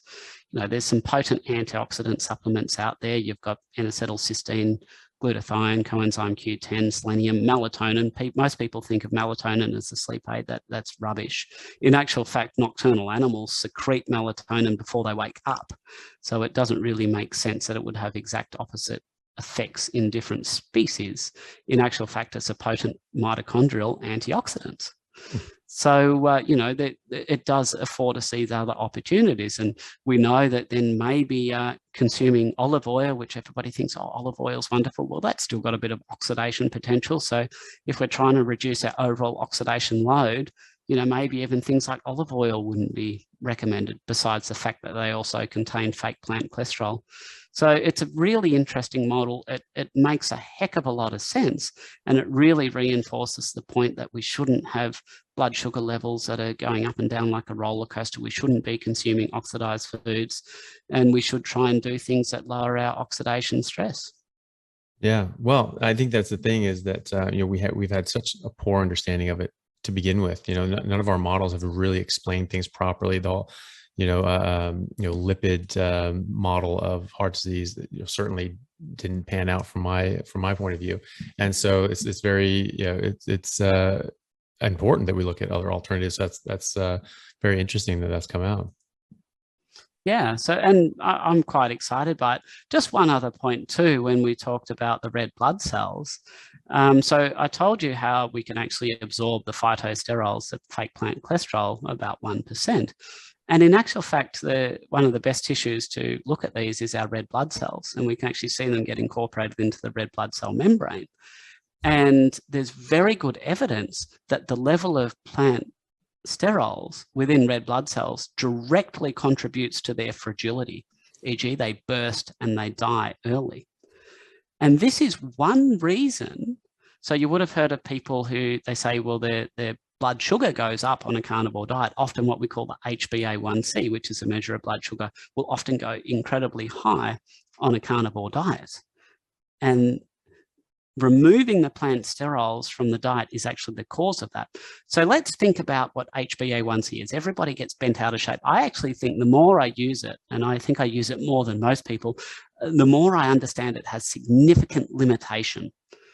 So you get a red blood cell, it's swimming around in a soup of glucose.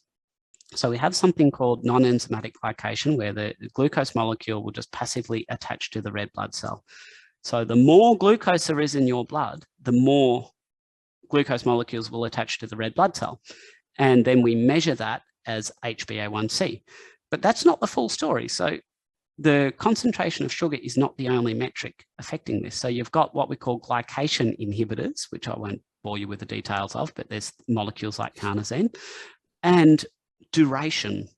So the longer that red blood cell is put in that soup, then the more sugar molecules will attach. If you put it in there for 2 minutes, nary a molecule will grab onto it. If you put it in there for 2 years, it's going to look like sugar. So if your red blood cells have got these plant sterols in them, then they're very fragile and they're bursting all the time. then they're not going to be very old. So the average age of your red blood cells is going to be quite short. So your HbA1c is going to be artificially lowered. What happens if you rip out all of these plant sterols from your diet and your red blood cells over time, they get healthier? They're going to live longer. So they're going to sit in this soup of sugar for a much longer period of time. In that situation, your HbA1c is not going to be proportional to your fasting blood sugar level or your average blood sugar level. It's going to be much higher. And that's simply because your red blood cells are healthier and they can live for longer. And we can prove this, and I do prove it in my patients. You would have heard of reticulocytes. Mm-hmm. It's a term for a new red blood cell. So basically, when a blood cell is first formed, it has a little bit of RNA in it. It's a little bit bigger and it's a little bit purplish. It's a reticulocyte, looks different to more mature red blood cells. So we can actually get a sense for how many new red blood cells your body is producing by looking at the number of reticulocytes. If you're having a lot of seed oils that are leading to very fragile red blood cells, then your body's going to have to produce a lot of new red blood cells to replace the ones that are dying prematurely. So you'll have a high reticulocyte count. Whereas when you go on a carnivore diet, if we do a consecutive measurement of your reticulocytes, we'll see that even when your red cell count, the number of red blood cells you're having is staying stable, your reticulocyte count, the number of new red blood cells will be falling. And we can directly infer from that your red blood cells are living longer. And coincident with that, we'll see this elevated HbA1c, which bears no resemblance to reality of your actual blood glucose levels. So if patients are concerned, I'll often get them to use a continuous glucose monitor, and we can demonstrate they'll have pancake flat blood glucose levels while their HbA1c is high. That's just a marker of improved red blood cell lifespan. Yeah. I often wondered about that. I sort of theorized that that probably would, that your red blood cells would likely live longer, just because all your cells are going to be healthier. And as such, you would be exposed to glycation longer, and that you would have that high. So that's great that's what you're actually seeing in the lab work. Yeah, and because I know reticulocytes isn't a standard blood test, but I find it invaluable for that, because if you've got oxidative stress in your body, then your red blood cells are going to die earlier. So monitoring reticulocytes is one of those things that I like to do. Yeah, interesting. Also, there's one more thing. If you have a moment, if you have enough time, we might drop a bomb on people and see your thoughts on vitamin D, because this is something that a lot of people they ask about, is this something you should supplement if you're not getting enough of it? It is a hormone that has a very specific and important biological effects in your body. But something that you pointed out was that we'll let you tell it, but that this may not be as straight cut and dry as just more vitamin D good. Yeah. So can we just pause for a second? Yeah, so sorry about that. I'm actually at a sports medicine conference, our annual conference, and I've just ducked out for a session. I just had to answer a query. So yeah, the whole thing about vitamin D is this mistake again of correlation and causation. And unfortunately, I think a lot of people have fallen for the mistake of believing that correlation proves causation. Essentially, I believe vitamin D is very important up to a point for certain things, but not as important as a lot of people would make out. It's not a miracle cure for coronavirus, for example. So we know that if you don't have enough, you'll get bone disease, you'll get osteomalacia, you'll have impaired mineralization of bone, you'll get rickets and so on and so forth. And that clearly is going to be a problem. But, if you've got, a modicum of vitamin D levels, that's enough to prevent that. So then the question is, well, we notice that people, when they have high vitamin D levels, they tend to live longer. Therefore, that must prove that vitamin D is good for you, right? Well, not necessarily. So vitamin D is a fat-soluble vitamin. So that means if you're obese, then you've got a larger volume that can absorb vitamin D out of your circulation. So your blood levels of vitamin D will be inversely related to your level of tissue adiposity. And this is true. So we've actually got some studies where we expose people to sunlight or we give them vitamin D supplements, and we find that the level of increment of the vitamin D levels within their serum is impaired if they have excess fat. So basically the fat tissue acts as a sink and draws vitamin D out of the circulation. So therefore, if you lose weight or if you have less body fat, then your vitamin D levels are going to be greater. So vitamin D level can be a surrogate marker for good metabolic health, for low fat levels.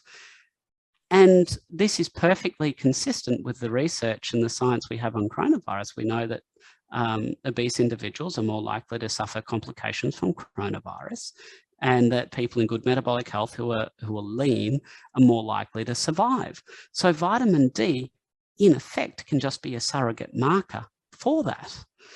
So then there's several other questions that arise. So let's talk about sunlight. So everybody says, well, you need to go into the sun to get your vitamin D. Well, is this historically true? We've got, a large proportion of the world with pigmented skin that doesn't generate vitamin D very well. It doesn't seem to make a lot of sense that people with white skin would have such a strong evolutionary advantage from being able to produce vitamin D. That just doesn't make logical sense. Why? And indeed, we don't see it. We don't see a massive difference between longevity between people with different skin pigmentations. So the reason is that historically, if we look at the Inuit population, so they've got pigmented skin and they don't really ever see the sun. So when they were first studied, back nearly 100 years ago, they were found to have, actually I'm not sure exactly when the study was, might have been 90 years ago, they were found to have quite adequate vitamin D levels. Why? Where did they get the vitamin D from? So remember, vitamin D is a fat-soluble vitamin. Well, it's in the fat of animals that we consume as well. So if you're having a lot of animal produce, then you're consuming vitamin D. It's only in more modern times that we consider you need sun exposure to actually get vitamin D, because historically, when we weren't afraid of saturated fats in food, we could get all the vitamin D we needed from diet. So that's a very natural way. You can get all the vitamin D you need from diet. So then why do we produce it when we go into the sun? And why only pale people? Why not dark-skinned people? Why don't they produce much vitamin D? So vitamin D has actually been synthesized as a sunscreen for 500 million years in phytoplankton. So this is something that is absolutely huge. It's just the right size, shape and size of a molecule that will absorb the ultraviolet B rays that would normally damage the DNA of our cells. So our bodies actually synthesize vitamin D as a sunscreen. And that's such a bizarre concept, but we've got a lot of proof for that as well. So when you think about it, the body's producing 50,000 units of vitamin D in an afternoon of sun exposure. That's clearly in excess of what we need to produce for health. It's only producing that much to try and protect you, to try and prevent you from getting sunburn. So vitamin D production in response to UVB exposure is nothing more than a protection against sunburn. So Ansel Keys' 7 countries study, they actually had a subset of the study where they actually looked at cholesterol levels in people who were exposed to the sun, and they found that their cholesterol levels were lower. Now, why? Because vitamin D is made from serum cholesterol. So necessarily, people with more cholesterol can make more vitamin D, and therefore they'll be better protected from the sun. And this is the experience that we see in the ketogenic community. We have a lot of people say, I can go into the sun and I don't burn like I used to. And, we make all these arguments about, H&E and all this kind of stuff in vegetable oils. That's not the case. It's your ability. It's the plant sterols play a role, because if you have plant sterols, remember I said that impairs the natural functions, the biochemical functions that cholesterol is needed for, one of which is to synthesize effective vitamin D as a sunscreen. But basically, if you have higher cholesterol levels, you can produce more vitamin D and you'll be better protected against the sun. And by not having fake plant cholesterol in that mix to muck up your vitamin D synthesis, that will lead to a better protection as well. So this very premise that, you need to go into the sun to get your vitamin D, no, you need a healthy diet to get your vitamin D. And this is the whole point, that people are taking, you know, buckets of vitamin D supplements saying it's going to make me healthy. No, vitamin D is a surrogate marker for good health. If you have a high vitamin D level that's coming from a healthy lifestyle, that's arising from the fact that you consume a lot of healthy foods rich in vitamin D, then that's associated with good health.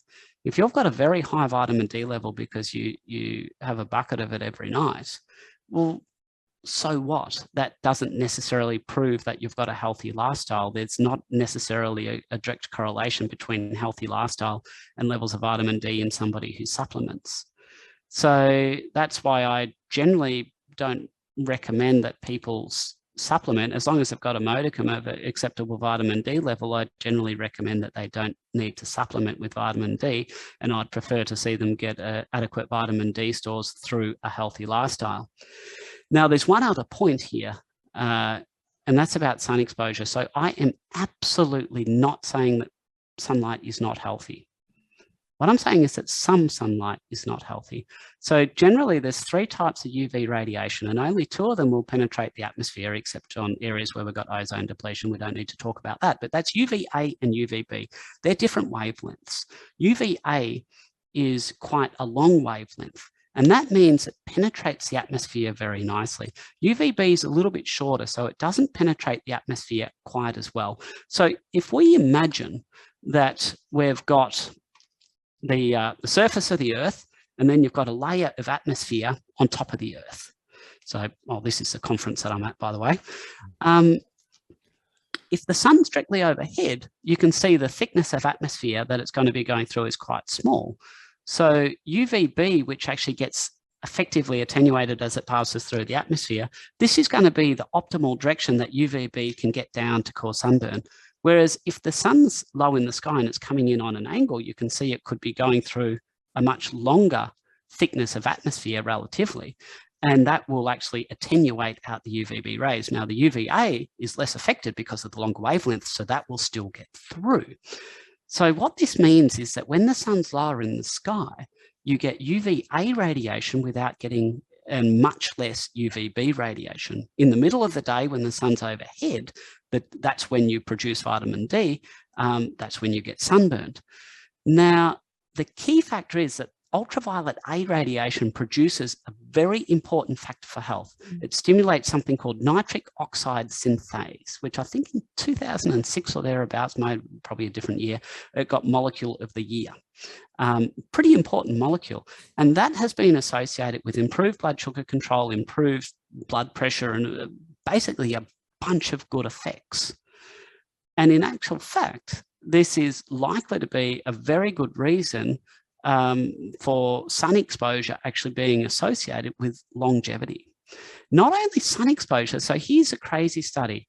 There's actually studies that demonstrate that sun-induced skin cancer, basal cell carcinoma, and squamous cell carcinoma in a population study in Denmark was associated with an increase in lifespan of about 10 years. Similar to the benefit in terms of people who have been lifelong smokers in reverse. So people with skin cancer on average lived longer. This is not to say the skin cancer was good. This was to say there was something else about the lifestyle of these people that may have been good. And I think the most likely explanation for that is the fact that if they were exposing themselves to the sun, not only, sure, they were getting skin cancers, which indicates they were probably getting UVB damage, but they were also getting UVA. And I think there's some inherently good properties from ultraviolet A, given that it assists with the synthesis of nitric oxide. So my vitamin D rant is not to say that you shouldn't expose yourself to the sun. It's say that you should expose yourself to the sun in a way that you won't get sunburned. Now, in New Zealand, they've got a really nice way of doing this. They just look at the length of your shadow. And as a surrogate marker, if the length of your shadow is shorter than you, then that is suggesting the sun's getting pretty overhead, and the UV index is the UVB index is probably going to be getting up there, and you're more likely to burn. And that's a really nice rule of thumb. In Australia, we try and have a rule, say, expose yourself between 10 a.m. and 3 p.m. Well, that's a nonsense rule, because what happens if you live in Hobart or if you live in Brisbane. They're different latitudes. What about summer and what about winter? Different seasons. So the latitude and season will actually impact the height of the sun in the sky at different points of time during the day. So it makes far more sense to have an absolute rule that actually more closely reflects the massive atmosphere that the sun rays are passing through, and the length of your shadow, I think, is a good marker for that. So I think that's enough on that soapbox for the moment. That's fine. Well, but even to actually add to your point about vitamin D, just being protective as a sunblock. I remember reading an article years ago talking about how vitamin D is actually synthesized on the surface of your skin, and therefore, if you want to absorb it, you actually have to let it soak in. It took about 6 hours to soak in, and so if you went out to the beach, you went out in the sun, you'd have all this vitamin D on your skin, but then people would take a shower to get the sweat off them, and they'd wash off all the vitamin D. And so this was saying that you really need to let it soak in. So when you're out at sun exposure, you need to wait for at least 6 hours to absorb all the vitamin D. So that actually fits right in line with your. And they sort of missed a trick there. So obviously, if it's being produced on, within the skin like that, it's active. Why would the body produce it there? Yeah, exactly. Yeah, on the surface of the skin, and it's a sunscreen. Vitamin D is a sunscreen. Yeah. What is that? I was interested when you said that it was produced as a sunscreen for like 500 million years. Where did we see that? How do we phytoplankton? So within the fossil record. Okay, right. And so how did they figure out that it was used as a sunscreen? I believe. Well, I think I'm not exactly sure the mechanisms, but they did relate it back to DNA damage, and without vitamin D production, apparently their DNA was destroyed. So they couldn't survive.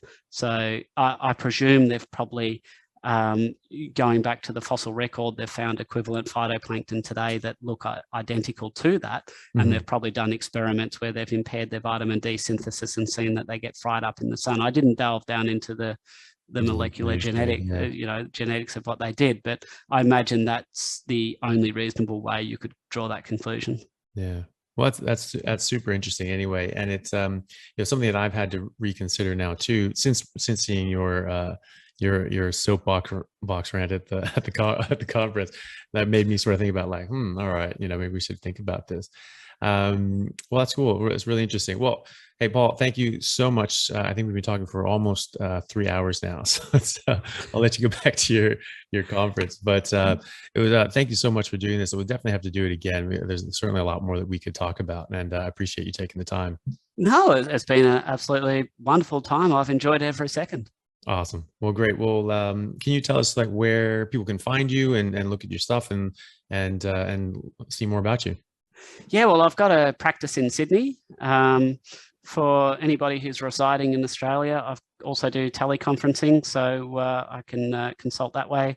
The link to bookings can be found at my Twitter handle, Dr. Paul Mason, MD. So I do a little bit of Twitter, and I'll have to start doing a bit more social media. Interestingly, I've noticed that in the last few weeks, even without doing many tweets, I've been getting a spike in my number of followers. So I think that my shadow banning, which must have had going on for the last couple of years, has been lifted. And I'm seeing my followers go up. It must be something to do with Mr. Musk and his recent purchase. Out of Twitter jail. Yeah, well, I must have been in Twitter jail without actually realizing it. It's just because I've been quite busy. I haven't done any tweets recently, and I've just been noticing I've been, getting another 30 or 40 followers every day without really doing anything. It's like, well, it's good to be out of Twitter jail. Yeah. But yeah, so a lot of my lectures go up on the Low Carb Down Under YouTube channel. Now, if you don't follow this channel, it's a great one. There's a fantastic talk on there recently, Plants Are Trying to Kill You, by a friend of mine. Seriously, that's an absolute cracker of a lecture. And it just provides things in a logical, coherent fashion that will allow, it'll just give you ammunition if people are saying, oh, you have to eat plants, they're good for you.